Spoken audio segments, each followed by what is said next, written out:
ইলিশের সময় ইলিশ দিব, আমের সময় আম পাঠাবো, কিন্তু তারা আমাদের পানির ন্যায্য হিস্সা দিবে না। আমাদের যখন আমরা খরায় থাকবো তখন তারা আমাদের পানি দিবে না। তারপরে যখন তারা বন্যায় ভেসে যাবে তখন তারা আমাদের কোনো বিনা অনুমতিতে, বিনা কনসার্নে তারা স্লুইস গেটগুলো খুলে দিবে, আমরা এদিকে বন্যায় ভেসে যাব। আমাদের বাংলাদেশি ভারতীয় ডেপুটি হাই কমিশনের যে হামলা হয়েছে সেটার আমরা তীব্র নিন্দা জানাই।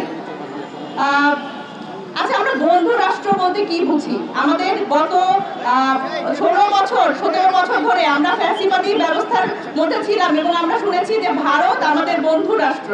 বন্ধু রাষ্ট্র বলতে কি?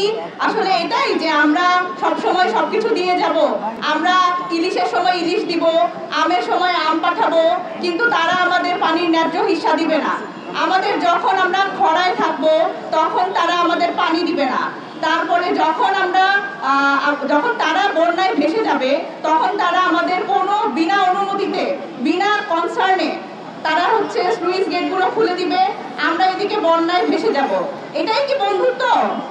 এটাই কি বন্ধু রাষ্ট্র? আমাদের এখন নতুন করে ভাবার সময় এসেছে আসলে বন্ধু রাষ্ট্র কি। আমাদের বাংলাদেশের জনগণ এখন অনেক সচেতন। বাংলাদেশের জনগণকে এখন যা তা বুঝায় রাখা যাবে না। বাংলাদেশের জনগণ জানে যে আসলে তার কোনটা তার অধিকার, তার নিজেরটা তার বুঝতে হবে। বাংলাদেশের জনগণকে তার বন্ধু রাষ্ট্রকে, তার সাথে তার কেমন সম্পর্ক থাকবে, এই ডিসিশন কে নিবে? এই ডিসিশন বাংলাদেশের জনগণ নিবে। কোনো সরকার এই ডিসিশন নিয়ে নিবে না যে বাংলাদেশ কার সাথে কেমন সম্পর্ক রাখবে। বাংলাদেশের জনগণের সবচেয়ে গুরুত্বপূর্ণ ব্যাপার বাংলাদেশের জনগণ দেশের স্বার্থটা দেখে তারপরে রাষ্ট্রের সাথে সেই সম্পর্ক রাখবে। বাংলাদেশের জনগণ এখন নিজেদের অধিকার সম্পর্কে যেমন সচেতন, আমাদের নিজেদের দেশ নিয়ে নিজেদের অবস্থান পরিষ্কার করতে হবে। আমাদের কারোর সাথে কোনো শত্রুতা নাই। আমাদের প্রতিবেশী দেশগুলোর সাথে আমরা বলতে চাই, আমাদের প্রতিবেশী দেশগুলোর সাথে আমরা সুন্দর সম্পর্ক রাখতে চাই। আমাদের প্রতিবেশী যে দ্বিপাক্ষিক চুক্তিগুলো আছে সেই চুক্তিগুলো যেমন চলতো, আমাদের নিজেদের স্বার্থ রক্ষা করে, সেই নিজেদের স্বার্থ অক্ষুণ্ণ রেখে সেই চুক্তিগুলো অবশ্যই চলবে।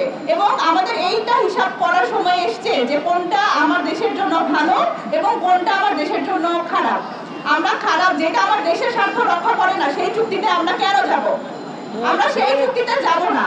এবং আমাদের প্রতিবেশী দেশগুলো, ভারতকেও বুঝতে হবে যে বাংলাদেশের স্বার্থ দেখার এই অধিকারটা বাংলাদেশের জনগণের আছে।